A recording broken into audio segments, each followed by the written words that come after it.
नमो बुद्धाय, जय शिवराय, जय भीम. सावळे गुरुजी यूट्यूब चॅनलच्या माध्यमातून आपलं सर्वांचं स्वागत.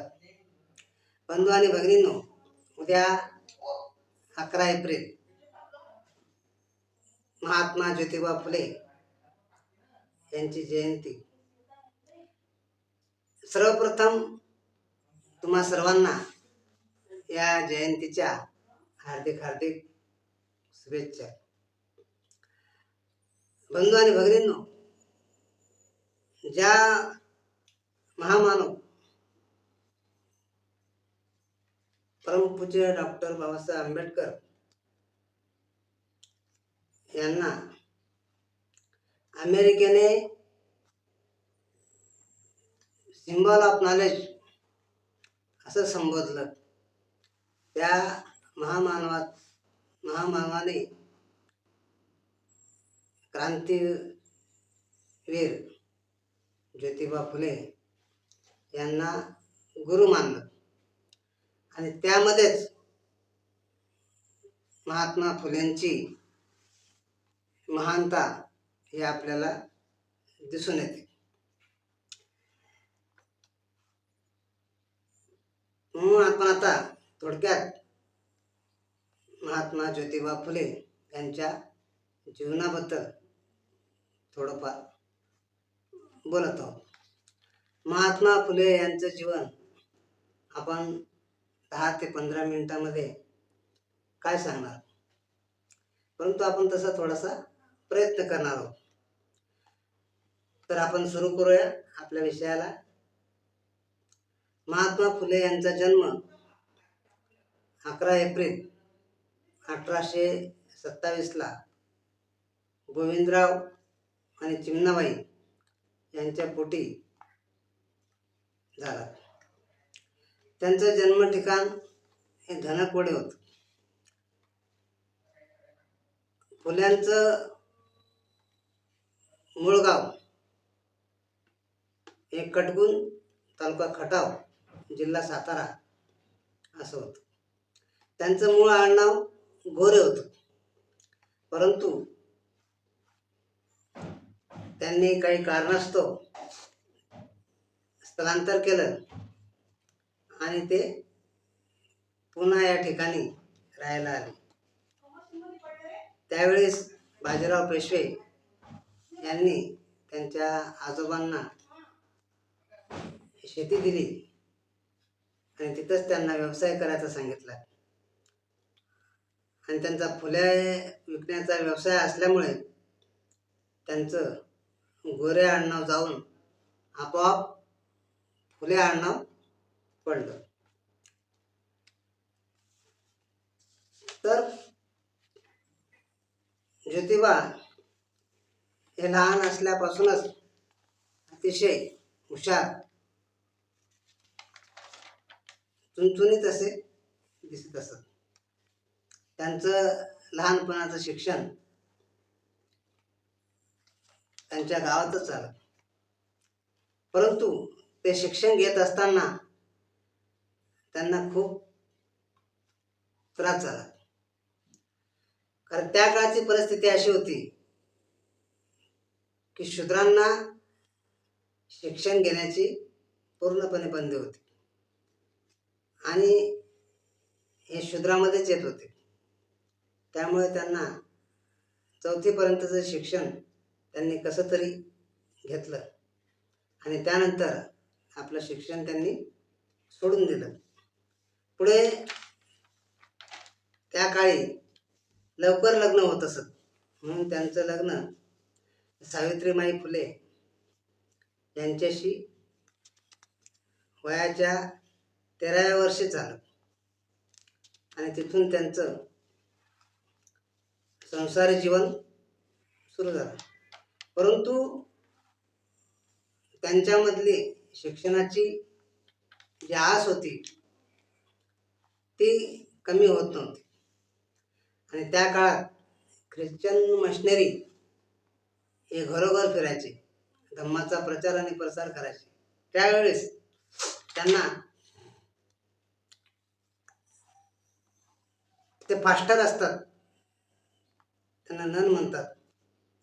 तर तशी एक ख्रिश्चन धर्माची नन फरारबाई त्यांना भेटली आणि तिच्याकडून प्रेरणा घेऊन त्यांनी पुन्हा आपलं ॲडमिशन इंग्लिश शाळेमध्ये केलं.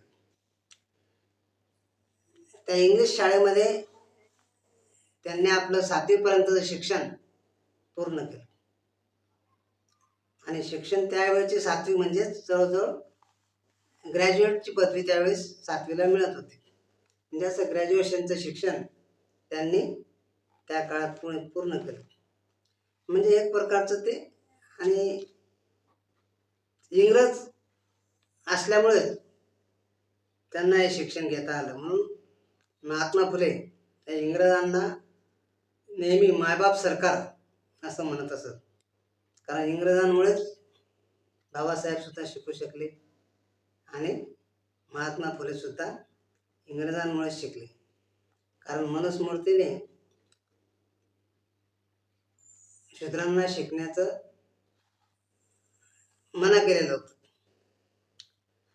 आणि म्हणून महात्मा फुलेंचं ग्रॅज्युएशन पूर्ण झालं. पूर्ण झाल्याच्या नंतर त्यांनी अनेक प्रकारचे लेखकांचे पुस्तके वाचले. त्यामध्ये थॉमस पेन नावाचे जे लेखक होते, त्यांच्या राईट्स ऑफ मॅन या पुस्तकाचा त्यांच्यावर खूप प्रभाव पडला. थॉमस पेन हे धार्मिक काम करणारे आणि एकेश्वरवाद मांडणारे एक नेते होते. त्यांचा महात्मा फुलेंच्या जीवनावर खूप प्रभाव पडला. त्यांचं एक पुस्तक मानवी हक्काचा जाहीरनामा पुस्तक त्यांनी वाचलं आणि तेव्हापासून त्यांच्या मनामध्ये सतत समाजकार्याचे बीज रोवल्या गेलं. त्यांचं मन त्यांना शांत बसू देत नव्हतं. आणि म्हणून प्रत्येक महापुरुषाच्या जीवनामध्ये असे काही प्रसंग घडतातच की त्यातून त्यांच्या जीवनामध्ये परिवर्तन घडतं. कुठलेही महापुरुष असतील, प्रत्येकाच्या जीवनामध्ये अशा घटना घडल्या आणि तिथूनच त्यांच्या जीवनाची सुरुवात झाली. तर महात्मा फुलेंच्या जीवनामध्ये सुद्धा अशी जी घटना घडली की त्यांचे एक जिवलग मित्र परांजपे म्हणून त्यांच्या लग्नाच्या वरातीमध्ये महात्मा फुले हे अतिशय चांगला पोशाख करून त्या वरातीमध्ये गेले असता काही ब्राह्मणांनी त्यांना शूद्र म्हणून त्या ठिकाणी त्यांचा अपमान केला व त्यांना तिथून हाकलून देण्यात आले. तो अपमान त्यांच्या इतक्या जिव्हारी लागला, ते घरी आले. घरी त्यांनी वडिलांना ही गोष्ट सांगितली तर वडिलांनी त्यांनाच वेड्यात काढले. वडील म्हणाले, तुला तिथं जायची काय गरज होती? म्हणजे गुलामी ही इतकी आपल्या अंगात भिनली होती, तर त्या गुलामीच्या विरुद्ध बंड करणं तर सोडून द्या, परंतु तिला इतकं आपण स्वीकारलं होतं की आपलीच चूक झाली, आपण तिथे गेलो, असे लोक म्हणायचे. आणि ही गोष्ट त्यांना खूप खटकली. आणि मग या गोष्टीत महात्मा फुलेंचा एक स्वभाव होता, ते कुठल्याही गोष्टीच्या मुळाशी जायचे. सेवा करणं हा एक वेगळा भाग आहे, परंतु परिवर्तन करणं, एखाद्याचं घर जळालं तर त्यावर पाणी टाकणं हा सेवेचा भाग आहे. परंतु ते घर कुणी जाळलं, ते कशामुळे जळलं हे बघणं हे परिवर्तनाचा भाग आहे. आणि महात्मा फुलेंची तीच सवय होती. हा जो प्रकार घडतोय या देशामध्ये, हा कशामुळे घडतोय याचा शोध त्यांनी लावला. त्यावेळेस त्यांना असं दिसून आलं की हे सगळं माणसाच्या अज्ञानामुळे घडतंय. आणि म्हणून त्यांनी तृतीय रत्न नावाचं नाटक लिहिलं. तृतीय रत्न म्हणजे शिक्षण. 1855ला त्यांनी ते नाटक लिहिलं आणि त्या नाटकामध्ये त्यांनी हा संवाद लिहिला. कुठला संवाद? विद्येविना मती गेली, मतीविना नीती गेली, नीतीविना गती गेली, गतीविना वित्त गेले आणि वित्ताविना शूद्र खचले आणि इतके अनर्थ एका अविद्येने केले. म्हणजेच मती म्हणजे बुद्धी, मतीविना नीती गेली. बुद्धी नसेल तर नीती कुठून येणार? नीती नसेल तर गती कुठून येणार? गती नसेल तर वित्त कुठून येणार? वित्त म्हणजे पैसा. आणि वित्त नसेल तर माणसाचं अनर्थ होतो जीवनाचा. वित्ताविना माणसाचं आणि इतके अनर्थ. वित्ताविना शूद्र खचले. वित्त नसल्यामुळे काय झालं? वित्ताविना शूद्र खचले आणि इतके अनर्थ एका अविद्येने केले, असं त्यांनी आपल्या तृतीय रत्न नाटकातल्या संवादात लिहिलं. आणि या अविद्येला नष्ट करण्याचा प्रयत्न त्यांनी सुरू केला. त्यावेळेची परिस्थिती अशी होती की शूद्र, पशु आणि नारी हे ताडन के अधिकारी असं म्हटलं जायचं. मग यांनी जर शिकलं, स्त्रियांनी शिकलं, शूद्रांनी शिकलं तर महापाप होतं, अशी व्यवस्था त्या ठिकाणी निर्माण करून ठेवलेली होती. आणि त्यातच त्यांना जे आपण क्रांतीसूर्य म्हणतो, क्रांतीवीर म्हणतो, कारण आद्यक्रांतीचे जनक सुद्धा आपण त्यांना म्हणतो. कारण ही खूप मोठी क्रांती होती. अनेक क्रांतिकारकांनी क्रांत्या केल्या, पण त्या प्रवाहाच्या सोबत केल्या. यांची जी क्रांती होती ती प्रवाहाच्या विरुद्ध दिशेने होती. आणि म्हणून अतिशय समाज व्यवस्थेच्या विरुद्ध पाऊल त्यांनी उचललं. आणि 1848ला बुधवार पेठ या ठिकाणी भिडेवाड्यात त्यांनी मुलींची पहिली शाळा सुरू केली. आता शाळा सुरू केल्याच्या नंतर काय त्रास झाला तो तुम्हाला सर्वांना माहीत आहे. यानंतर 2 वर्षांनी त्यांनी शूद्रांची शाळा सुरू केली. मांग, महार, चांभार या लोकांसाठी त्यांनी शाळा सुरू केली. आणि ज्यावेळेस ही शाळा त्यांनी सुरू केली त्यावेळेस मात्र लोकांची जी चीड होती ती विकोपाला गेली. आणि अक्षरशः त्या काळात 1000 रुपये सुपारी देऊन त्यांच्यावर मारेकरी पाठवण्यात आले.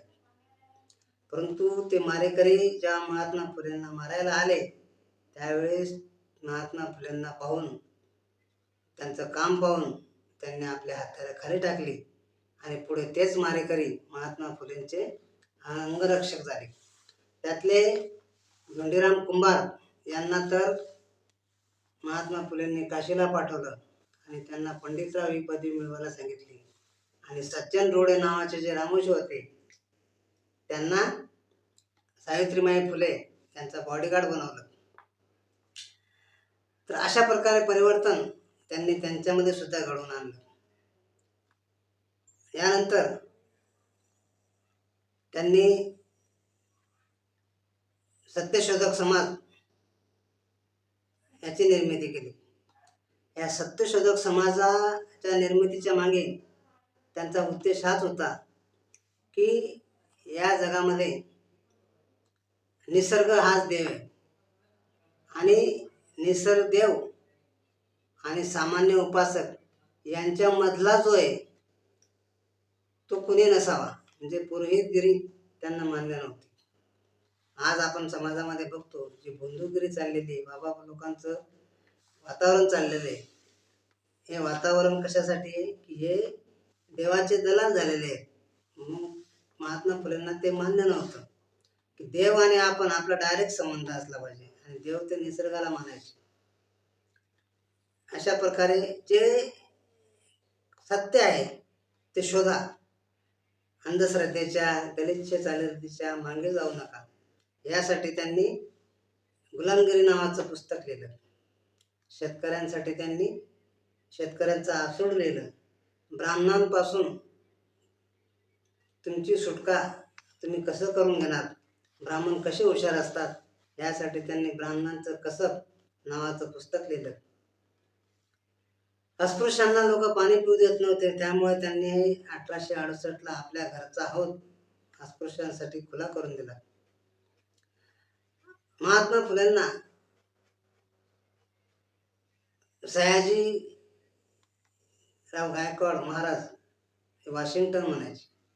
कारण वॉशिंग्टन यांचं व्यक्तिमत्व असं होतं की त्यांच्या जीवनामध्ये त्यांनी कधीच आराम केला नव्हता. त्यांचा एकही दिवस कधी वाया गेलेला नव्हता. आणि त्याच पद्धतीनं महात्मा फुले सुद्धा काम करायचे. त्यांच्या जीवनामध्ये जसं त्यांनी समाजकार्य हातात घेतलं, त्या दिवसापासून त्यांनी अखंडपणे समाजकार्याचं काम केलं. आणि म्हणून भारताचे वॉशिंग्टन म्हणून ते नावारूपाला आले. यानंतर महाराष्ट्राचे मार्टिन ल्युथर सुद्धा त्यांना म्हणायचे. कारण मार्टिन ल्युथर यांनी सुद्धा बहुजन वंचित समाजासाठी खूप काम केलेलं होतं. आणि महात्मा फुलेंचं सुद्धा काम बहुजन वंचित समाजासाठीच होतं. अक्षरशः 1888 ज्यावेळेस त्यांना अर्धांगवायूचा झटका आला, त्यावेळेस सुद्धा त्यांनी त्या आजारपणात सार्वजनिक सत्यधर्म नावाचा ग्रंथ लिहिला आणि 1890 तो पूर्ण केला. तर अशा प्रकारे अखंड आणि नियमितपणे काम करण्यामुळेच त्यांना वॉशिंग्टन असं म्हटलं गेलं. आणि मुंबईमध्ये विठ्ठल कृष्णाजी वेडेकर यांनी 11 मे 1888 मुंबईच्या जनतेच्या वतीने त्यांना महात्मा ही पदवी प्रदान करण्यात आली. महात्मा गांधी सुद्धा त्यांना खरे महात्मा असे म्हणत. तर अशा या महात्मा फुलेंच्या जीवनाबद्दल आपण पुढे त्यांच्याबद्दल व्हिडिओ आपण काढणारच आहोत. तर अशा महात्मा फुलेंच्या जीवनाबद्दल सांगून आपण याच ठिकाणी थांबू. पुन्हा तुम्हा सर्वांना महात्मा फुले यांच्या जयंतीच्या हार्दिक हार्दिक शुभेच्छा. त्यांना कोटी कोटी नमन.